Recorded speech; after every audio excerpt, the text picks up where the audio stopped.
forgot to turn on the recorder. Item number 4, file number 19114, complaint filed by Shane Nanderies against Tyler Vu and the Public Defender's Office for allegedly violating Administrative Code Section 6724, 25, 26, 27, and 29 by failing to respond to an immediate disclosure request in a timely and/or complete manner. Do we have is the petitioner on the phone? Yes, Shane Nanderies here. Great. And is the respondent on the phone? Yes, Tyler Vu for the Public Defender's Office. Okay. Thank you for being here today. So we would like to hear from Mr. Andrews. Can you give us? Are there any updates with this case? No, there are not. I actually did send an additional public records request and recently received a similar non-responsive response, so to speak, but obviously not to put any of those items at issue in today's hearing, just as a further example of why we're asking for the committee's help in this regard, because it has now been more than a year since we had requested these records, and the public policy behind the ordinance to begin with is quick public transparency, and this request was long before COVID or any of today's inconveniences. In fact, it was issued to a public defender's office when the current serving district attorney was part of that office, and since it was issued, we've had even a change in office on top of everything. So I'm just trying to, or what I'd like to do is begin today's hearing by putting that in perspective, because this, I believe, is our third hearing on this issue, which the requests themselves were fairly narrow. It was a short list. It was not anything as complicated as even some of the other hearings that I've attended involving voluminous electronic requests and discovery of information. This was simply a request for specific documents regarding specific complaints about government employees, by or against specific government employees, to which we received virtually nothing.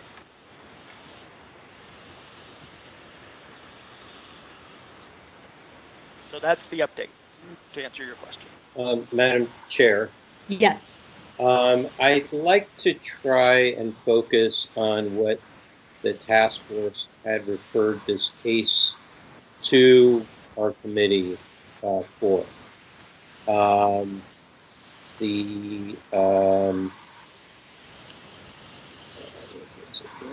Determining whether the existing records are public or private, is that what you're referring to? Yes, whether they're public or private, and the request from the respondent to provide additional information and citations to justify their position that the records assembled and retained for the purpose of assisting in the defense of existing and future clients is, quote, a private function and not relating to the conduct of the public's business, unquote, and are therefore not public records subject to disclosure. This is really a, I think we've heard the complainant's position on this. The task force was interested in hearing the justification from the respondent as to, why they felt that these documents were not public documents, and for us to determine whether they are in fact public or private. So I agree, and I was going to head in that direction. I thought, just as a matter of course, that we should find out from the petitioner if there were any updates from their side. Well, I think references to other cases are relevant for this particular hearing. Mm-hmm. So, Mr. Vu, have you brought any information today to discuss with us to help us determine whether the existing records that were withheld are public or private? And do you have anything to share with us today that would support your argument? I mean, I think maybe it's the position that my office is in is a fairly, egg versus the chicken in scenario, which is it's it's it's hard to know where you're at and in terms of where the board is at and what it needs to make its decision, without it knowing without knowing, where how it understands the way that our office works. There isn't. I mean, in other words, it's the, difficult to sort of figure out how to best help the board make its decision, because we sort of don't know what it would need to make that decision, other than the case law of Coronado, which basically says that anything that is sort of the logical application of the traditional functions of defense counsel, is not a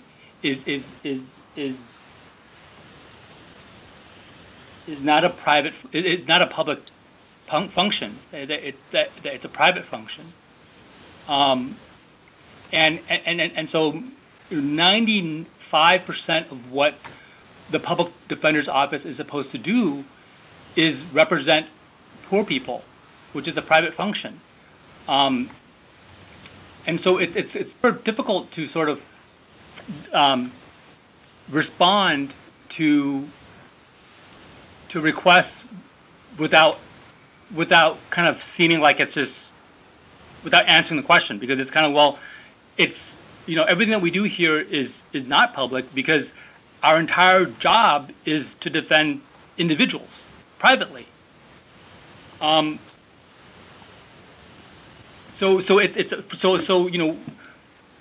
I feel like we're sort of in a hard spot to sort of, how do we go about providing the answers that the board is looking for, or the task force is looking for, and I don't know that because I feel like in order to answer that question, we'd have to go and explain the job of a public defender. I think that in my 20 years of being a public defender in San Francisco, I do not have any memory of having to answer a public records request. And I think I can honestly say that the nature of the request that's at hand here is a unique one, because we've never had it, and I'm willing to sort of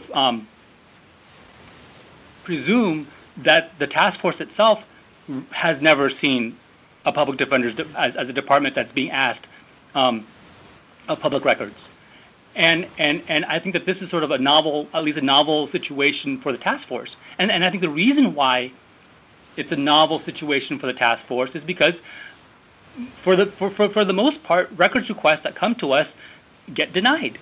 Mainly because the work that we do is private. Our function, even though we are a public agency, our function, as the court in Coronado says, is a primarily private one. And so I understand that the petitioner, would like the law to be different. The petitioner would like us to say that we're stonewalling them, and that we're not providing documents that are public. But I don't know what else to say to the petitioner other than the fact that the reason why we aren't providing records is because our work is entirely, almost entirely, private. We defend people as their attorneys, day in and day out. That's all we do. We don't really have a public function, as defined by the public records request. That's a very long way of saying that if there was something more specific I can offer the task force, I'm more than happy to do it. I know that this is difficult given the current situation. But if I could give you a tour and show you our file rooms and show you how the attorneys work, I'd be more than happy for you to sort of see the private function of what we do here. But my feeling too is that I'm not sure if you really need to, because you can probably surmise how it is that a defense law firm would work. Mr. Vu, yeah. Let me ask you a question. This is Member Wolf. You're a lawyer, okay, and we are dealing here with matters of law. And while we are laypersons, we are interpreting the law based upon our experience and legal counsel. Okay, what is very clear to us and has been for the past 20 years is that under Section 6721, when a respondent is withholding records that we have deemed to be public, first, let's just assume that they are public, and and the respondent wants to withhold those records, they must cite some law that allows them either to have been withheld or exempt from disclosure. That is, without a doubt, black letter law. Okay? Now, to determine if the respondent is going to say that the records are not disclosable because they are not public but private, then they must also cite that, because that's also a part of their defense and justification for not disclosing. Now, this is not just Sunshine. The law doesn't begin and end with Sunshine. It begins with the California Public Records Act as a baseline. And the Sunshine Ordinance provides additional enhancements. So it first has to pass the litmus of the CPRA. So if we just start with the CPRA, there has to be some justification for withholding or for them to be exempt. For instance, if the police department, if somebody had a request against the police law enforcement investigative unit, and it was in the middle of an investigation, there is law that says none of that information, that case file, is exempt from disclosure until after the investigation has been closed. Or if there was an RFP, there's a whole section in the ordinance around RFPs. And RFP process, before anything is awarded, is exempt from disclosure until after the award has been made. So we're simply asking for that same rubric and trying to get us to agree based upon some concept or ideology or precedent that was set that is not necessarily enshrined in law that has been presented to us. It makes it very hard for us to make a decision as to whether these documents are public or not. Member Wolf, I think that we have, and I apologize if we have failed in that regard. But the best that I can do is point you to the case law in Coronado, where the Coronado court says that items are assembled for the purpose of defending existing and future clients is a private function not relating to the conduct of the public's business. So that is the law that we are citing to.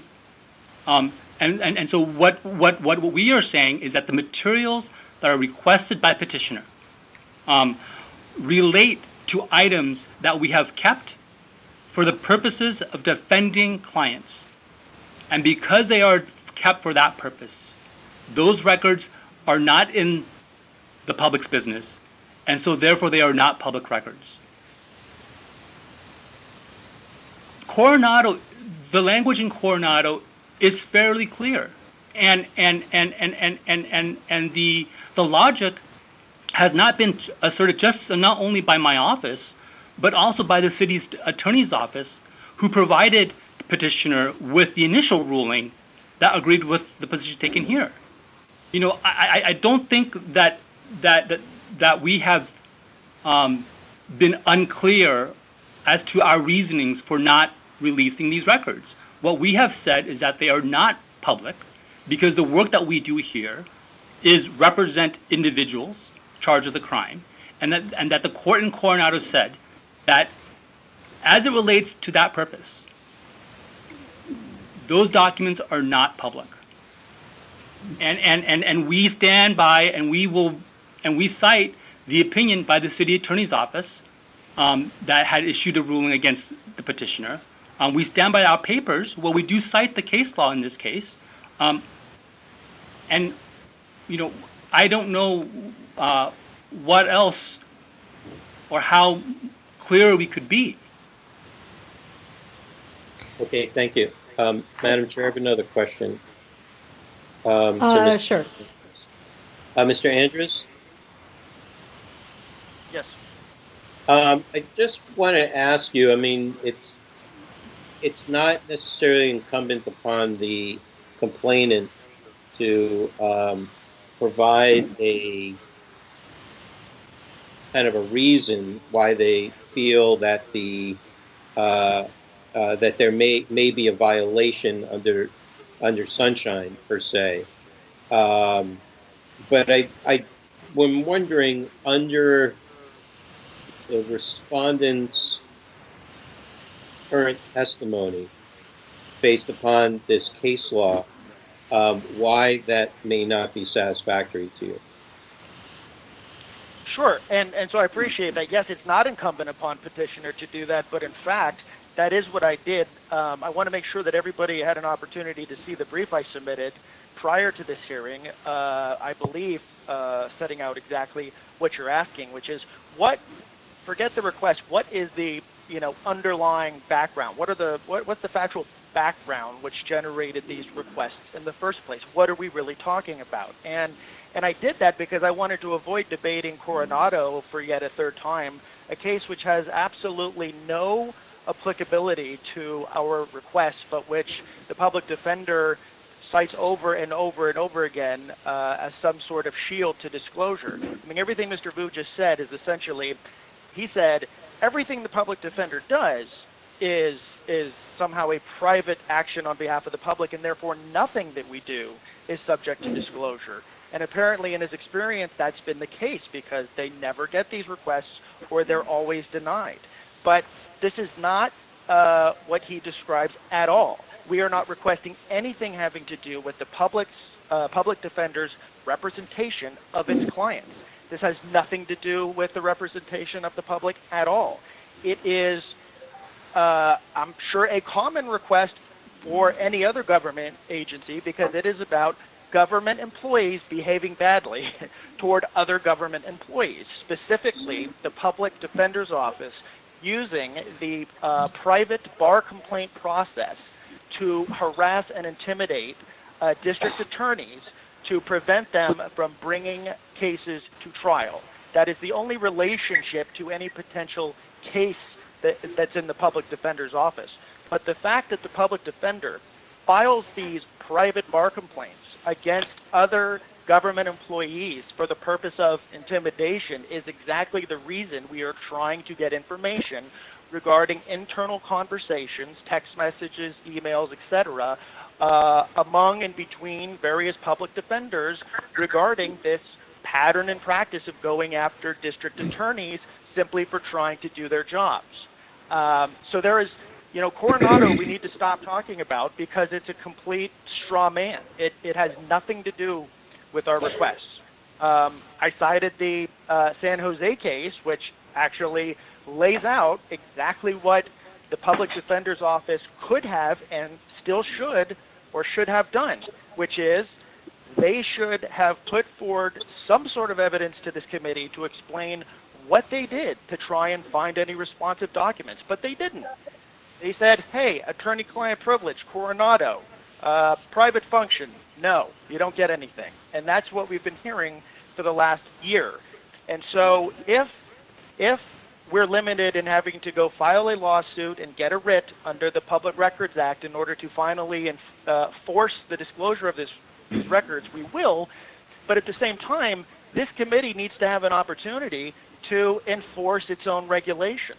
I mean, when we started, I don't know if any of the members recall, Mr. Vu's first response is, we don't even have a records department. We've never had to respond to one of these requests. We don't even know where to start looking. So, maybe within the last year that's changed, or we could get some update on that. But at this point, the committee's been given nothing with which to make any sort of informed decision. They could do what the San Jose court did and said, hey, provide a list of the people, at least some affidavits that you asked all of your employees to go and look through their emails and text messages for any communications regarding Mr. Ostley, who, by the way, is no longer a district attorney. So this idea that any communications past the date of his separation from the DA's office are somehow case-related is even more tenuous. But going back again, they could just say, hey, we asked all of our people, do you have any emails or text messages? If they all want to say no and do it in a sworn affidavit and provide that, great. If they want to say, no, we're not going to turn this over because it's private or whatever, then they have two options. They can detail that information so the committee has an opportunity to review it, so we do as well. And they can make any claim of privacy or attorney-client privilege that they want to make. But again, the ordinance requires that withholding be kept to a minimum. That if there is anything that can be disclosed, it should be disclosed in redacted form. So to your point, it does start with the Public Records Act in the sense that any normal discovery process would require a privilege log. And I understand that is not something that this committee has the power to do, but it does still have the same general powers to request some sort of justification, either in writing, it doesn't have to be a log, but there ought to be some evidence put forth to the committee about why there's been no compliance and no effort to demonstrate any good faith in the process whatsoever.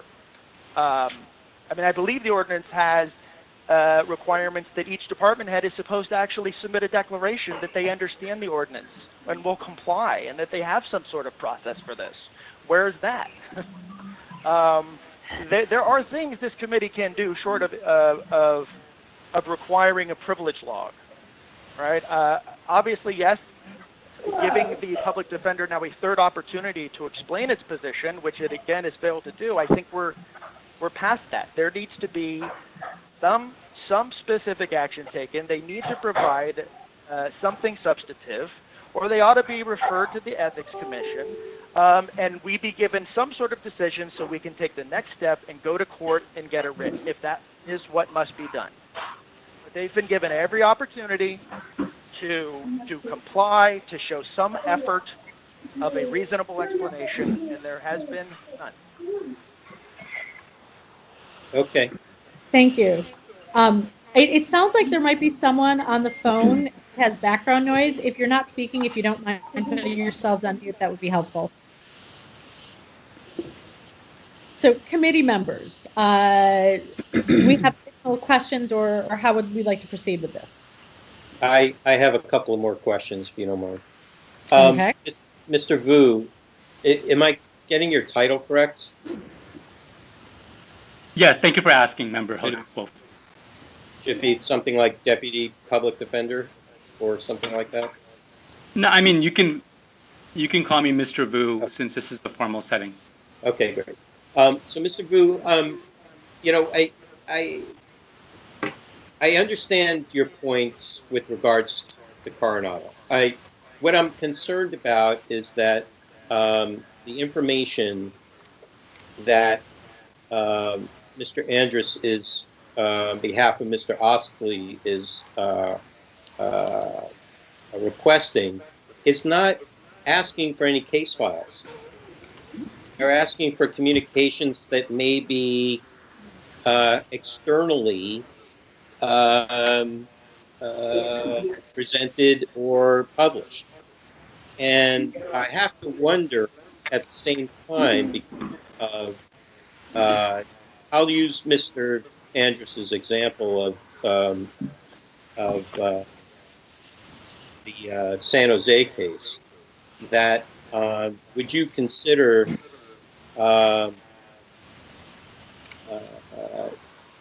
in fact, you know what? I'll use another example that involves San Jose. Is Smith versus San Jose, with requires that public officials and employees make their text messages and social media available to the public.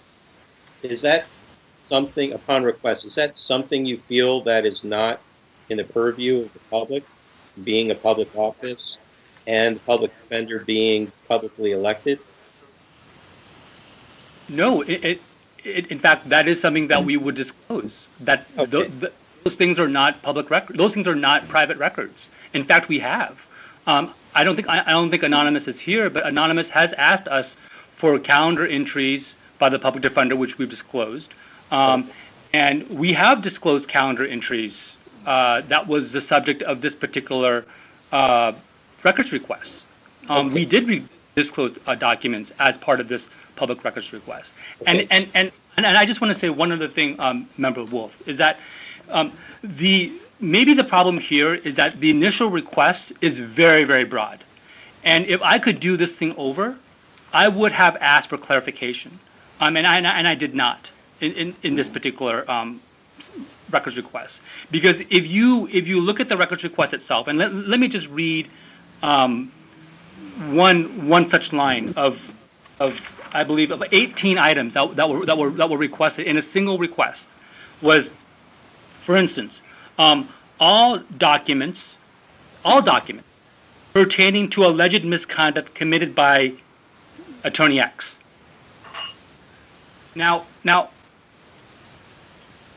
I don't even, looking back on it now, I wouldn't even know what he's talking. I mean, this is incredibly broad. And so in some ways, I think what we are doing here is that we are disagreeing over different things. Well, are you saying that information is public, but that maybe the question was too voluminous or maybe not specific enough? Yes. And looking for clarification on exactly what they're looking for? That might be what we do here, and I would, this is sort of not part of the record here, but since this initial records request, Mr. Andres has submitted a second records request, which we have requested clarification on. Sort of, like I said, learning from this process ourselves is that it's not fair to him and it's not fair to us to try to respond to something that begins with all documents pertaining to misconduct. I mean, where do you even begin? Well, let me ask you, if there was only one document pertaining to misconduct, would you declare that or consider that to be a publicly disclosable document? Just one. It depends on where the document. It depends on what kind of misconduct it is, what kind of document it is. But how did it come out? But it's not if it's conduct against somebody not in your office. That's what I think is the crux of this matter. Is he's looking for documents that pertain to the district attorney, not. But the thing is, I'm sorry to interrupt. Go ahead. Member Hood, he did. One thing that came out was that he had mentioned about state bar complaints that were being used against, according to his words, district attorneys taking cases to trial. So in that particular statement alone, what he is telling you is that this is involving the trial practice between DAs and public defenders. Okay. The documents that he is looking for pertain to state bar complaint because of trial practices. Those are sort of his. Those are my paraphrasing of his words.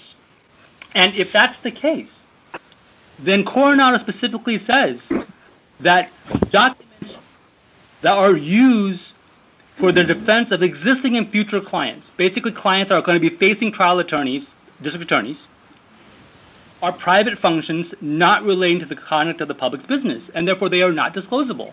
By Mr. Andrews' own definition to use of why he wants those records, I can tell you, quoting from him, that those are not public records.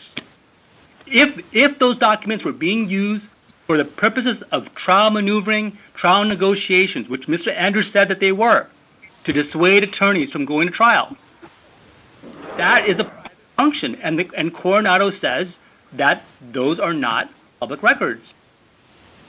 So let me ask you this. I'm really sorry to interrupt. No. We will, if you want to speak, you can ask to speak, but we're not going to have an open discussion. Okay. Understood. Oh wait. I want it before you answer and continue. I want to ask: are complaints filed with the Bar Association considered public information? No, those are not public information because like Mr. Andrews said, they're used against they're filed for the purposes of making sure that DAs go to trial cautiously. That's what we do to defend our client. That wasn't my question. If any attorney were to file, or a person were to file a complaint against any lawyer, public lawyer, private lawyer, doesn't matter, to the Bar Association, is that a public record? That's not a public record. Under what rubric? Under what section of law? I can't speak to. First of all, I cannot speak to whether or not a a member of the public decides to go to the calbar.org website and file an attorney complaint. I do not know whether or not that is public or private. Okay. I can speak to when my office decides to file a bar complaint. By the way, which is not the subject of this particular CPRA, because Mr. Andres did file a second one that is more specific to the CPRA, to bar complaints, which we will also answer. But in terms of when my office does it, what I can tell you is that we do it as a negotiating strategy move against DAs who go to trial and who are unethical, by the way. So that's the first thing that we do. We don't do so that is the sort of like this, that is what happens between lawyers. When a lawyer is unethical and goes to trial, or is unethical in the way that they prosecute a case, Okay. It is incumbent. I can't hear him. What? Okay. Mr. Vu? Yes. So the bar complaints is part of what a group of lawyers would do in a law office to defend against the other side, to protect their existing and future clients. And if that's the case, then Coronado specifically says, word for word, that that's not the public's business. Okay, stop there. I've got a point of information. Yeah, go for it. Just because I looked it up. So according to the State Bar of California, State Bar investigations and inquiries are by statute confidential. The complaint becomes public when disciplinary charges are filed against an attorney in State Bar court. By law, however, any other pending investigations involving the same lawyer must remain confidential at that point. If it is determined that public protection is seriously at stake in a particular case, the Chief Trial Counsel does have the authority to publicly reveal a pending investigation. If criminal conduct is suspected, the State Bar may also refer the matter to a law enforcement agency for investigation and potential prosecution. Okay, let's let Mr. Andrus speak. I don't need to say anything at this point. I think I understand Mr. Vu's position, and I'm willing to move forward based on that. Okay. I do have to say one thing about the what was just read about the bar complaint process and whether the documents are public or private. Yeah, so once a discipline is available, public, so if there have been any public defender complaints that resulted in a public discipline, that at the very least is public as a matter of law, as was just read from the bar's website. But also, as far as Mr. Osley is concerned, as the subject of one of those bar complaints, he has waived any privacy objection to the disclosure of those documents. And in fact, as I pointed out in my brief, he actually requested that the public defender's office accusations against him, attaching the bar complaint under seal with the court, be unsealed for that very purpose, so that this would not be used against him as it is currently being used. And frankly, if the public defender's position is that it is their office's policy to initiate bar complaints against prosecutors as a strategy tactic, then I understand why this has taken so long and why we're here 3 hearings later and why they're not producing anything, because that is not the intent of the state bar disciplinary process. It is an abuse of the process, which is what we are trying to demonstrate, which is clearly a public function, especially when it results in how it affects the public at large, both defendants and, in fact, victims, because there are victims' rights advocates whose rights are not being properly advocated if they have district attorneys who are taking action not based on the merits of a case, but because of intimidation through frivolous bar complaints. And likewise, there are defendants whose, if their representation is dependent upon some sort of animosity or threat from one government employee toward another, that is not the criminal justice system. It is not a backroom dealing or backroom brawl between government employees hidden behind the private bar complaint process. I mean, that's exactly the whole point of the Sunshine Ordinance and the public records request, so that the public does get access to this information. Then when 2 government agencies want to go at it and want to use want to use a private process to basically attack one another, when that affects the public, that is public information. That is information the public is entitled to know and should know. And it's nothing to do with individual case representation. It has to do with the complaints being initiated back and forth between 2 government agencies and their employees. Well, I understand that point. If you're asking for communications between 2 departments, that's a different kind of ball of wax when it comes to public records, versus especially in an adversarial process where each of the strategies and the presentations of each party in court of law is absolutely protected. I'm a little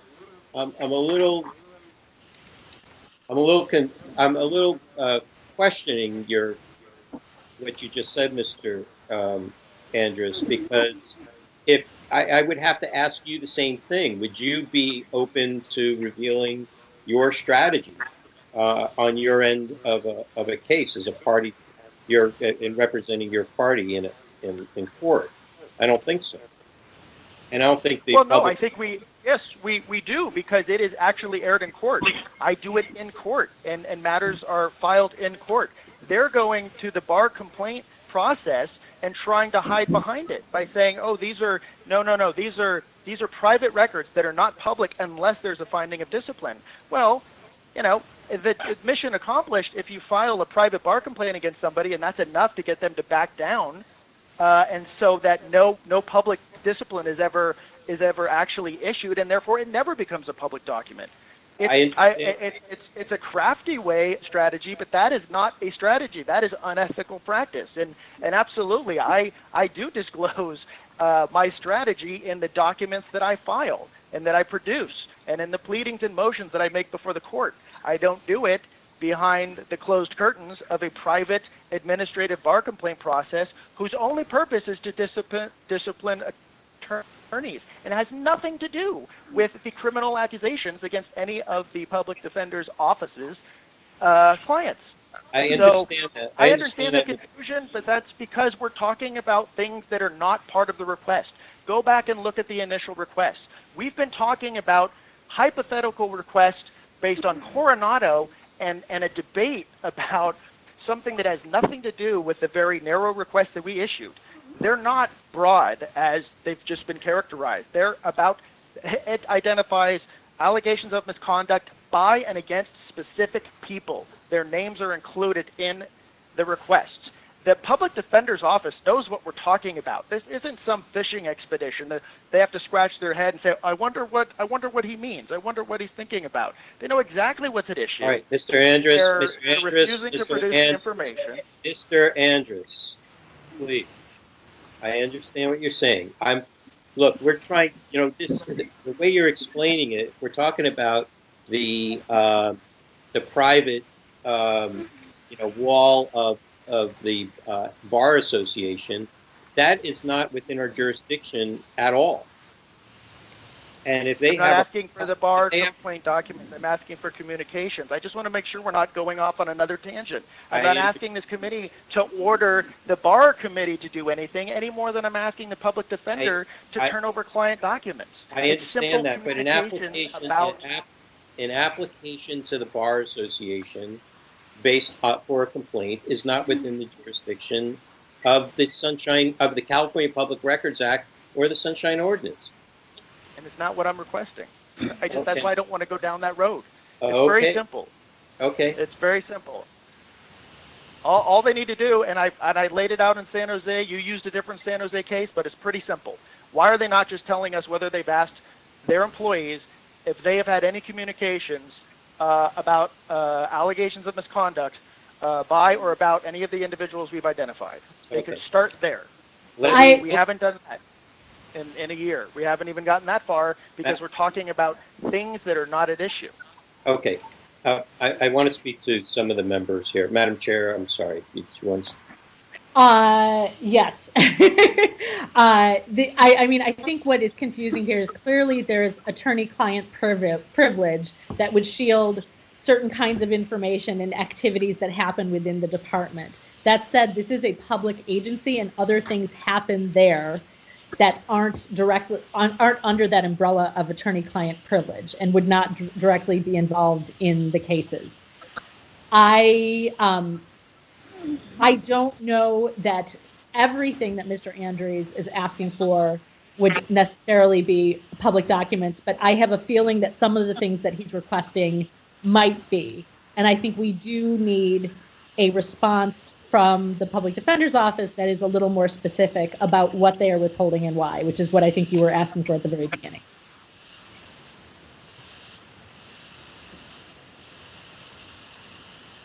So, Madam Chair, I agree with you. I was going to say something similar to that. I think first we have to determine whether, and maybe even have to go through each one of those people that are named in Mr. Andrus's list to determine whether the information that Mr. Andrus is seeking, whether that information was part and parcel to an active case, or whether it was something that happened in general. There was no case involved at all. Okay, right. And at that point, it becomes more of an administrative, or general function of the office, much in the same way that a department, any city staffer would, file a complaint or ask for information about another department. Mm-hmm. Take it in that realm. I understand that the Public Defender's Office does represent members of the public against the district attorney. Question then becomes, is the district attorney part and parcel of city government at that point? It's not really in that way. It's just like we're dealing with the judicial branch in a kind of way. So there are a lot, but there are a lot of information, because it's a public office, that is applicable to the Sunshine, or to the California Public Records Act and the Sunshine Ordinance. The question is whether this information is applicable or not. And I think I think what's confusing us, or giving us some pause in a lot of this, is really understanding whether the what part of the process in the public defender's office is available for public disclosure. And I think the questions that Mr. Andrews is bringing up is what is specific right now, is to determine that. In person A, in making a either inquiry or a complaint against a external person of their office, is that a public record? Forgive me, I got bumped out of the meeting for a minute. Oh, I'm sorry. Okay. Where did I leave off? Essentially, you said the challenge is, and then everything Okay. froze. So the challenge for us, so let me see if I can shorten this up. The challenge is for us to determine what information and what actions, what records are considered public in the public defender's office. The question I have is for every one of those people that Mr. Andrus had listed for requests for information regarding those people, are any of that information part and parcel to actual cases that are ongoing, that have actual parties attached to it? Or are they just simple inquiries in general? Somewhat like could be a fishing expedition, or it could be just trying to develop some idea of who they're going to be up against. And it could be as simple as, let's say any department in the city that is looking for concerns that they may have about another department and has, filed a request or made a complaint against another employee or another department, and some member of the public is asking for that communication. And the question is that communication at that point privileged? Is it exempt, or is the document public, but the information on it redactable, Right. not disclosable? Yeah. And I think that's kind of where we're at here, okay? And trying not to dive too much into the weeds of the context, unless the context can be specifically cited by some section of law or case law. So now one party says, okay, I'm citing this case law as protection from that. And then the other party is saying, yeah, but that information is not applicable based upon that case law, because it's not part and parcel to any specific case.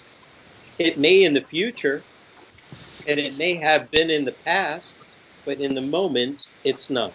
And that's what I think needs to be determined here. Now, we can sit here with that list that Mr. Andrus provided in his request to the public defender and ask the public defender, okay, person A, is the information being requested here part and parcel to an active case? What about person B? What about person C? Okay? Or what subset information what subset of information could feasibly be turned over? Yeah. Right. And frankly, because this is a novel case for the task force, it doesn't mean that we haven't had novel cases before since we've Had started. many novel cases. Okay, plenty, Right. that are now have precedent Right. in our determinations. So whether or not the public defender's office has been, requested to come before us or not, much like any other department, there are lots of departments that have never been before us. We do have plenty of novel cases. I could cite one regarding the museums and the relationship between two nonprofits that have contracts with the city, but are claiming that they are not, none of their information is disclosable for the work that they do at the city. I mean, that's been a pretty novel, interesting kind of case for us. So I think that is what is at the crux of the matter here. And I would ask, just for clarification, to Mr. Andrus, if I'm on the right track. Yes, I believe it's a start in the right direction for sure. Okay. Now, Mr. Vu, is there... Oh, sorry, members. This is Sandy Fineland. I'm speaking out of turn. I'm a 27-year public defender, and I've been listening, and I attended the last hearing, and I have a case on calendar which is going to keep me up the entire night, and I have meetings all night with witnesses, and I'm asking leave to speak out of turn to address some of the members' concerns, if I may. Are you here to represent the public defender's office? I can be. That's not my choice. If you're here, if you're here on behalf of a party and you're a witness to a party, then we have to take exception to that. You can No, confer, I'm not a witness. you can confer with Mr. Vu, but if unless Mr. Vu says that you're officially representing them as a party, it complicates things. Sandy, do you think that, I get the feeling that the members here are trying to craft up a plan to get further clarification.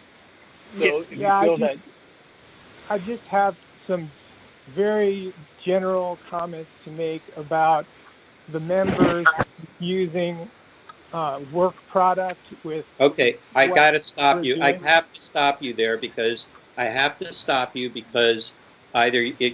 know whether you're speaking as a member of the general public to offer public comment on this, or whether you're representing the public defender's office.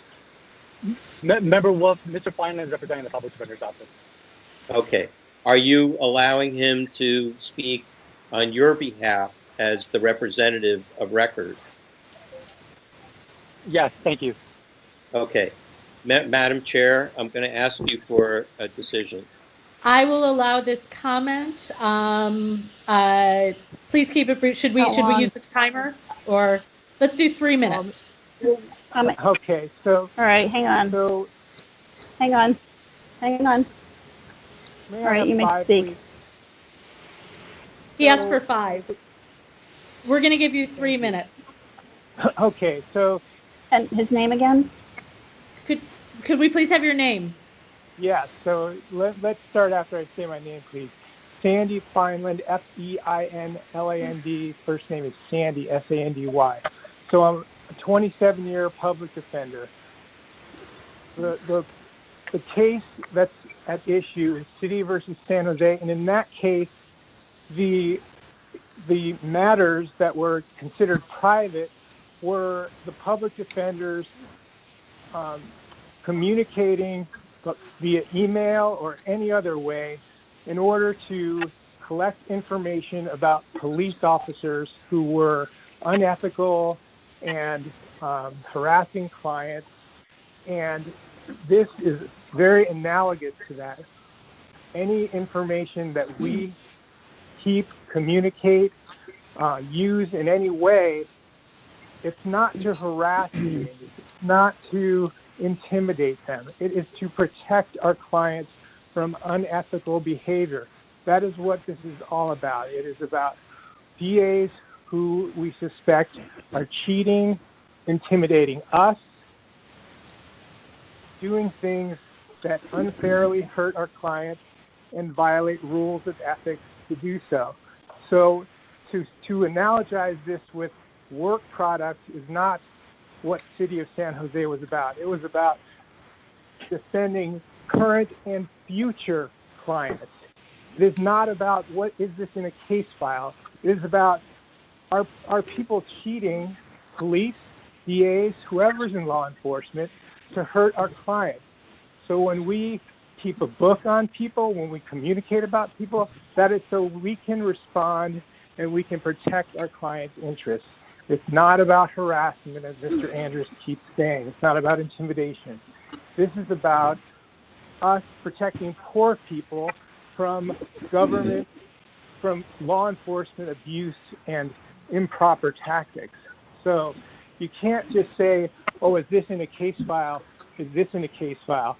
No, it is about, can this person in the future cheat to hurt our client as they did before, whether it's a police officer or a DA. And City of San Jose was very clear that this database and all communications about it and complaints filed against police officers was private and part of our private function. You would never ask a private law firm to turn any of this over.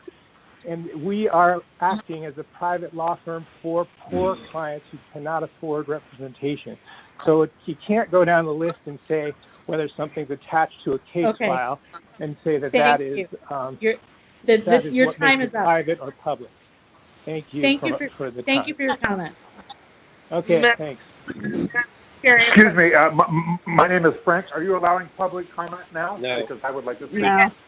This is not public comment. We only allowed the last speaker because the public defender's office asked to include him as part of their, representing part of their team. We will take public comment later. Thank you. Madam Chair, if I may. Yes, please, Fiona. Perhaps what we can do is, I am of the mind to keep this in this committee for now, and sort of brainstorm about what we need to ask the committee, the public defender's office to either do or produce or think about before that next meeting, and then proceed how we can take into account that information and decide how to proceed for the full task force at our next meeting. So perhaps we should spend our time on this item thinking that through the rest of our time. That's a good point. One thing that crosses my mind that I think that we need to keep in mind is that our task as members of the task force is not to evaluate why someone wants the information, but whether it's public, because members of the public can request public information and we're not supposed to be judging what they are going to do with it. It's just a matter of, is this public information that they should have access to? And if so, how can we facilitate that happening? Madam Chair? Yes. So I wanted to ask, I don't know if Mr. Feynman's still here, but I'll ask Mr. Vu. I'm still here, yeah. Oh, you are? Okay. So I think I'd have to ask, based upon what you're just stated with regards to the collection of this intelligence that you might be collecting, don't you think that the public has a right to know about that? And if a city department is engaging in the collection of that information, isn't that then considered public information? Or that the public has a right? Thanks for the question, Member Wolf. So this is exactly analogous to City of San Jose, where the database was to compile and collect information about police officers who were acting unethically and with brutality and otherwise. So the collection of the information, it's even more protected when it comes to collecting information and sharing information about your adversary's tactics, because police officers are in the street harming our clients potentially, but DAs, we're in the process of fighting against them. They're our adversary in court. So if they could just get behind enemy lines, so to speak, and everything we say and share about a DA and their tactics to help us with our future representation of clients and to prevent abuse in the future, they would have intelligence about what we're sharing, and they would be able to tactically, attack us, or they would be able to maneuver around our complaints. They can't see, they're not allowed to see what we're doing to protect our clients. That's the whole point of Coronado, is we, as a public defender, enjoy the exact same privacy as a private law firm. So it wouldn't even be before the members, respectfully, if this were a private law firm.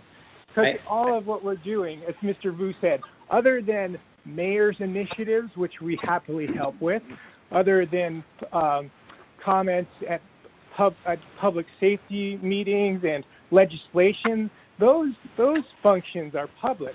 But everything we're doing to protect our clients is private, and the members should see this as, if this were a private law firm, would we even be here? Would we even be allowed to request this? No, because it's all for our clients, as Mr. Vu said. We're doing this to protect the vulnerable, poor population in San Francisco. Okay, Mr. Feynman, I hear you. My question here then, going back to the complainant's request, was he wasn't looking for the database of all the intelligence. He was looking for just communications around on these particular people. If anybody filed any kind of complaint against any of these DAs, and the that question would be right. Go ahead. Go on. That would be specifically addressed in Coronado, where they said they also, the police department, which was trying to get the information, has no right to any of the emails. Just because it's in an email, it doesn't make it public, because what we're doing is sharing information to create, it's not a specific, well, we can't really tell you whether it's a database or not, but the issue is emails that we're sharing with each other are specifically protected in Coronado for the exact same reason. And the City of San Jose case even says that emails between public defenders are not public, they're private unless they relate to a public function. And just because we're complaining about a government agency, that government agency is our adversary in court, which we're in an active fight with for our clients. Okay. Those are future clients. That's not attached to a case file. This is, look out for this person. This person could put someone in prison for life unfairly. Okay, that's what we're talking about here. Okay, I'm okay. I want to see if we could bring some of this to a some closure at some point. Either decide something here, or be able to move it somewhere else, so that we can get some closure. So I think what the task force is struggling with is understanding the private nature of the public defender's office. I mean, I understand it in basic, okay, that the public defender's office is there to provide legal services to the general public when they can't afford it themselves. And that there's attorney-client privilege in those cases. And there's attorney-client privilege, and that it's clear with, you know, that it usually is, you know, against the government, a prosecution through the DA's office or what have you, in protecting a private citizen. I think we understand that part. Okay, I think the part that we're not understanding is what parts of the department being publicly funded is, and having the public defender being an elected official, and having the CPRA and the Sunshine Ordinance being applicable to it, is understanding what is and what is not part and parcel to it. Now, what's very clear to us is that when somebody cites that, you know, if they wanted information around an ongoing case, or if there's some ongoing investigation, there's very explicit language in the CPRA around that. There's very explicit language in various other codes of law that says that information cannot be disclosed. And I think what makes it hard for the Sunshine Task Force is not hearing a citation like that, except in this case of Coronado. And I think there's it's not for some reason it's not explicit to us that we have not been able to come to some conclusion. So, and that might be a failing for our inability, you know, to have that legal logic, because we're not lawyers. So I'm wondering, Madam Chair, if I think what we need is some advice from our own legal counsel, because the parties that are here are both lawyers, and they're both, you know, citing a, you know, something that is somewhat sacred to our democracy, and also that is protected in one way or another. Either protected because it's either public information, or it's protected because it's private information, you know, used for a private person. So, which is also a member of the public, and also, you know, this law applies to at the same token. So, I'm wondering. I don't believe that we have gotten any written opinion or advice from our legal counsel with regards to this. I know we've gotten a memorandum, and that we have a memo. Yeah. We have a memorandum that pointed out some questions that we could ask, but I don't think that we've had asked for any direct advice. Am I correct in that? I think that's correct. You know, something that I'm wondering, since our goal in all of this is to try to help members of the public who are seeking access to public documents and meetings and public information, whether, based on what Mr. Vu said earlier, there's maybe some intermediate steps that could be taken with some of the documents that have been requested. Based on what Mr. Vu said earlier, if there, you know, if there was an examination of some of these point by point, do you see, Member Wolf, any risk in looking now at that list to see if there are any documents that might be released in the interim, or do you think we should handle this in its entirety? Yeah, I think this question in general needs to be asked, because there is. Now, just as a disclaimer, I come from a lawyer's family. I've been around a lot of these kinds of questions for most of my life, and I think the question has to be looked at in somewhat of a broad scope.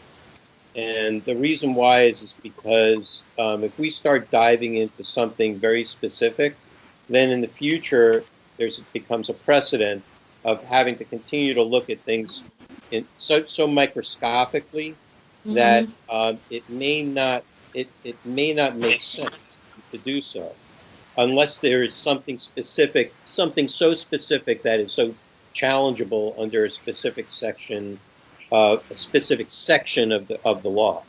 Okay, and I think that is I think we need a little more information to understand whether we need to look at this at a micro level, we need to look at this at a meso level, or at a macro level. We like to always look at things at more of a macro level, because we believe at the outset all documents are public documents unless otherwise cited. And so now we're looking at a body of documents. We're looking at now Mr. Andrus, the petitioner here, the complainant, is asking for a specific kind of document that is applicable to a whole lot of people. That is part and parcel to maybe a larger body of information that could be considered a database of sorts. But he's claiming that the documents that he's looking for is not a database. He's just looking for specific documents that are applicable to these people. On the other side, the public defender, the respondent, is saying, well, though that's specifically like our work product, or that is specifically like our internal processes to be able to do our work, which is not publicly disclosable. And that level of intelligence gathering, maybe to create a database, is not publicly disclosable. That's the way I'm hearing after all this time, hearing what this comes down to.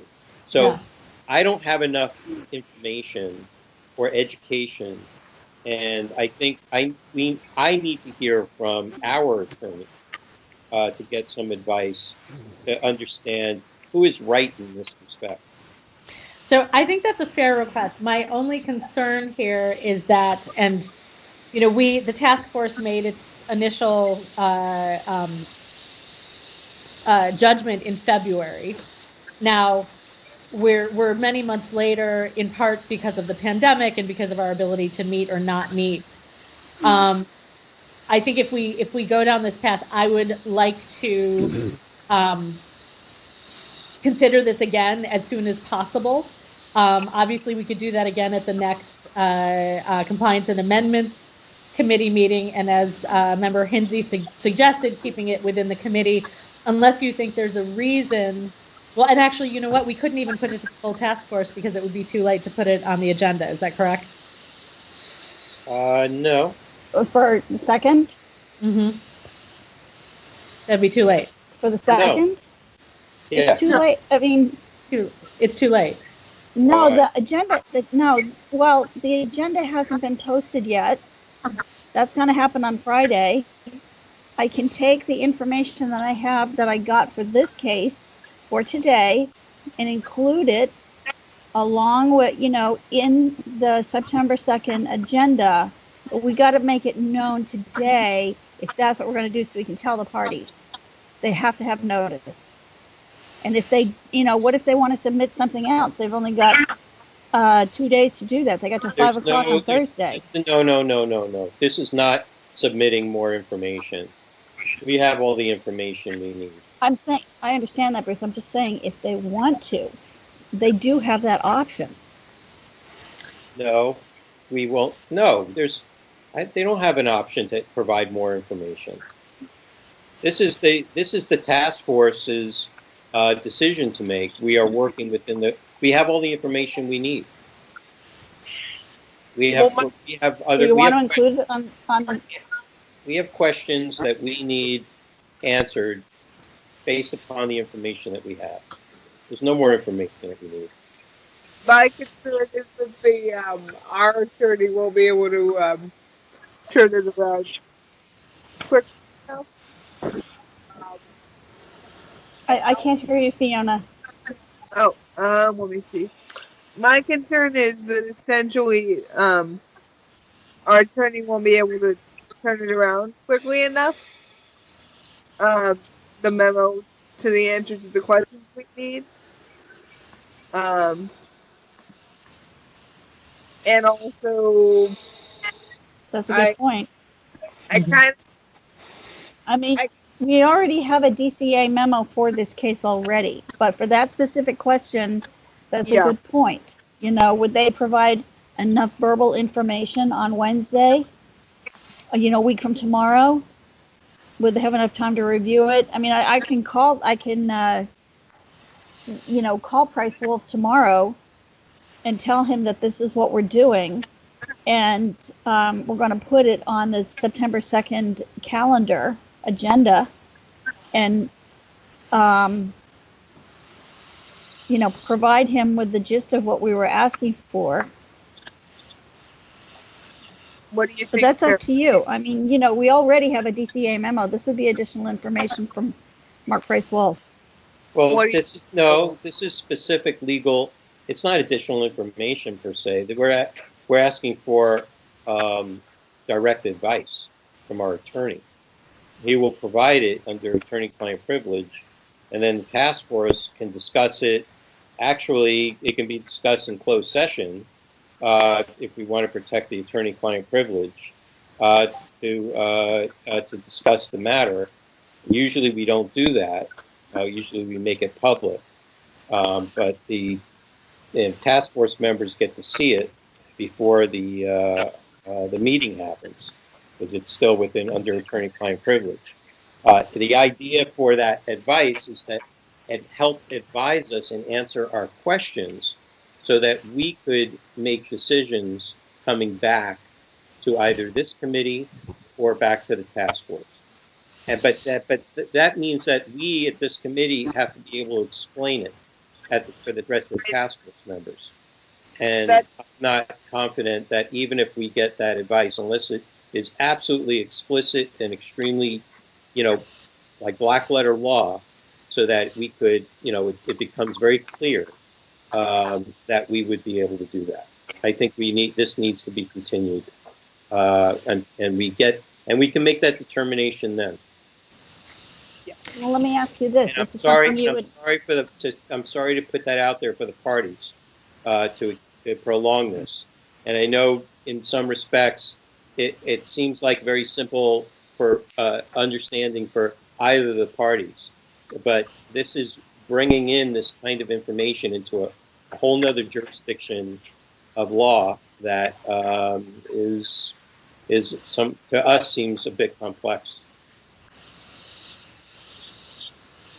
So are you proposing then that we do anything around this for the September 2nd full task force meeting, or are you suggesting that we continue this to our next compliance and amendments committee meeting? I think that this is not ready unless unless our legal counsel's advice is extremely explicit and very clear so that we can make a decision one way or another.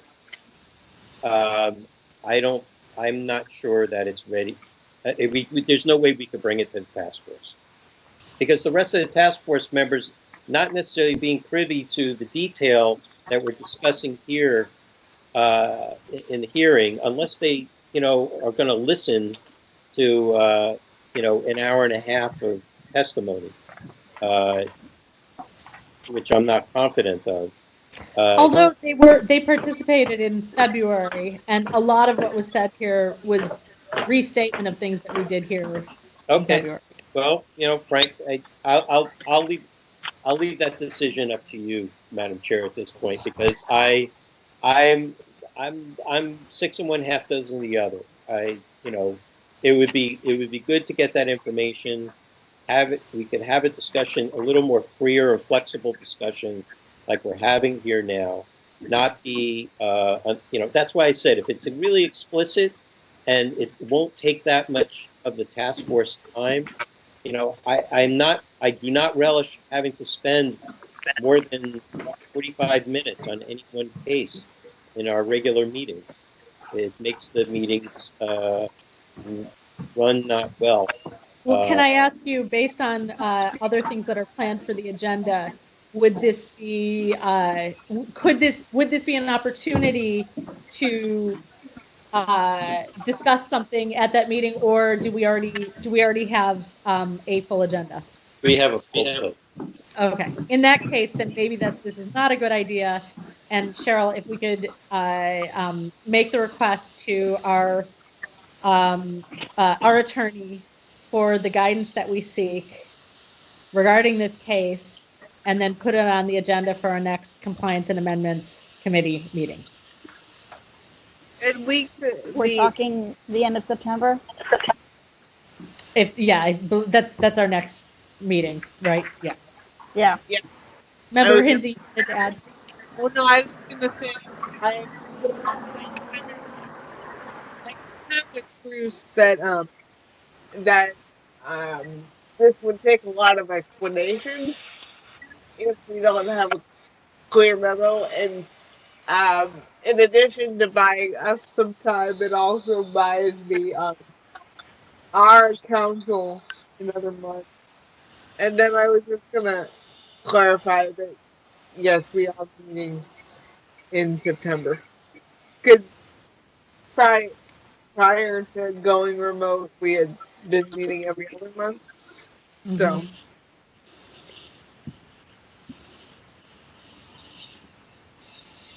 Okay. It sounds like at this point, do we need a motion to make this happen, or is this just procedural? Yes. Okay. No, we need a motion. Is there a motion? Are you going to be voting on this before public comment? We will make a motion, and then we will have public comment. So is there a motion?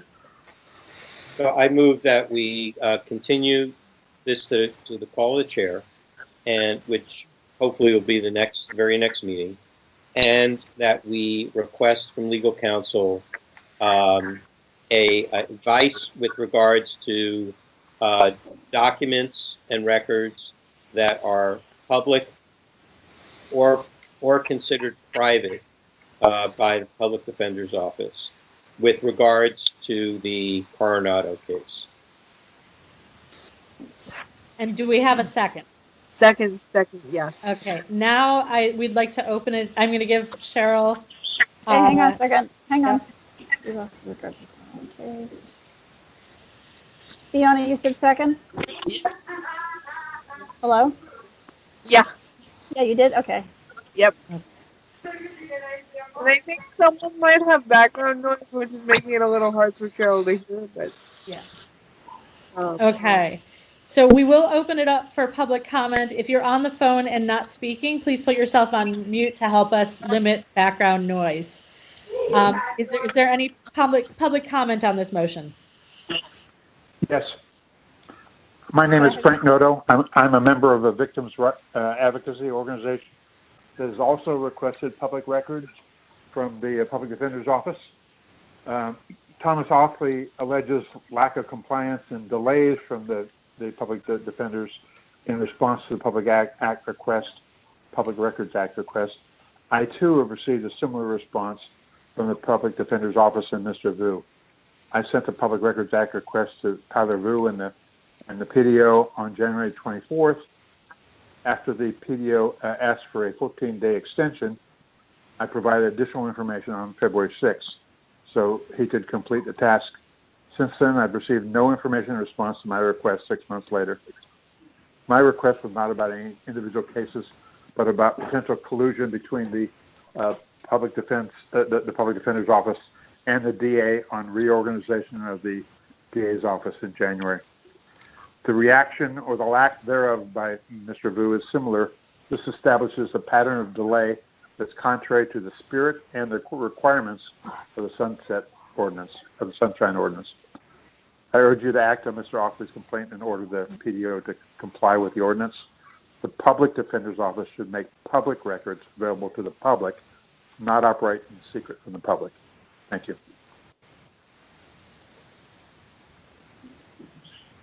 Thank you for your comment. Is there any additional public comment at this time?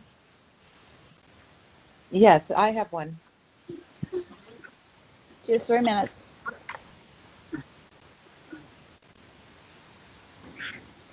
Please go ahead. Go ahead, ma'am. Hello? Yes, go this is Alice ahead. Xavier. This is Alice Xavier. I have a general question about the Sunshine Ordinance. Does one require an attorney to represent them if they are not getting a response from the public defender's office on public records? Do I need to hire an attorney to get things? No, not according to the Sunshine Ordinance. No. Okay, it just seems listening to this whole committee that it requires all this legal expertise, and for you to have representation, it seems to me like the one that best argues the point is the one that seems to move further ahead with their request.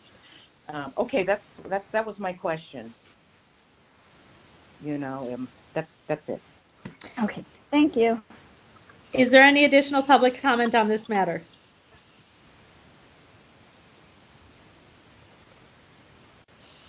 Seeing none, let's call the vote, please. Just a second. Okay. Member Wolf? Aye. Member Wolf, aye. Member Hinsey? Aye. Member Hinsey, aye. Chair LaHood? Aye. Chair LaHood, aye. The motion to continue this item for the call of the chair is passed. Thank you. And thank you to... Okay. Could we have the next item, please? Item 5, announcements, comments, questions, and future agenda items by members of the Compliance and Amendments Committee. Does anyone have any, other than our previous discussion about scheduling this last item for the next possible meeting, does anyone have any concerns or issues that they would like to bring up or plan for future agendas? It's not an agenda question, but I do have a question for Cheryl, and I can. How can I help you? Is our Rules Committee reappointment hearing, is that conferred for the 31st? I heard that they might be on the 31st. I have not gotten a confirmation from Victor. Okay. But that was my understanding that they would happen, I guess, next Monday's the 31st. Right. Yeah. Yeah. You know what, Fiona? I'll email Victor in the morning and get his update, and then I will CC you on that question. How about that? That's perfect. Thank you. Oh, no problem. Thank you. Anything else? Okay. Let's call the next item. Item number 6, adjournment. Shall we take that? Have a motion to adjourn? So moved. Second. I couldn't hear that. I'm sorry. Fiona moved. Fiona, did you make a motion? Fiona moved adjournment. Bruce seconds. Okay, we are adjourned at 6:17 p.m. Okay. Good to see everyone. Good to see you too. I guess we can stop the recording.